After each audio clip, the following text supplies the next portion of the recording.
अतिक्रमण हटवून व्यावसायिक पुनर्वसनाची योजना। ओटे व पत्र्यांच्या शेडसह बाजारपेठेचे रूपड बदलणार।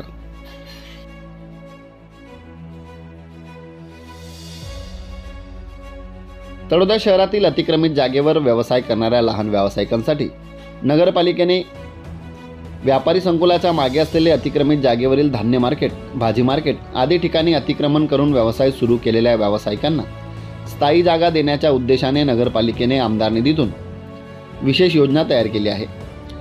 या अंतर्गत रस्त्यावर व्यवसाय करणाऱ्या लहान व्यावसायिकांसाठी अतिक्रमित जागा मोकळी करून त्या ठिकाणी पत्र्याचे शेड व ओटे उभारले जाणार आहेत। यामुळे रस्त्यावरील बेकायदेशीर अतिक्रमण थांबेल आणि व्यावसायिकांना व्यवसायासाठी कायमस्वरूपी जागा मिळणार आहे। नगरपालिकेच्या वतीने जेसीबी लावून या ठिकाणी असलेले अतिक्रमण हटविण्याचे काम सुरू करण्यात आले आहे। या कामांकरिता आमदार राजेश पाडवी यांच्या विशेष निधीतून 1.5 कोटीचा निधी मंजूर करण्यात आला आहे।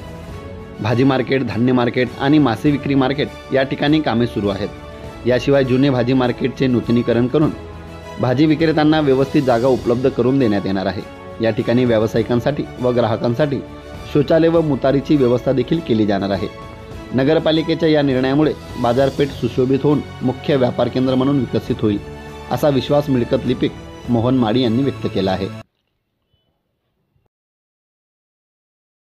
येथे पूर्वी तळोदा नगरपालिकेचे धान्य मार्केट अतिक्रमणधारक होते, ते काढून तळोदा नगरपालिकेतनं रस्त्यावर बसणारे लॉरीधारक, हातपथारीवाले यांची व्यवस्थेसाठी आमदार निधीतून 1.5 करोड आणले व त्या 1.5 करोड मधनं इथं पत्र्याचे शेड, ओटे उभारून रस्त्यावरील बसणाऱ्या नागरिकांसाठी पर्यायी व्यवस्था करण्यात येत आहे।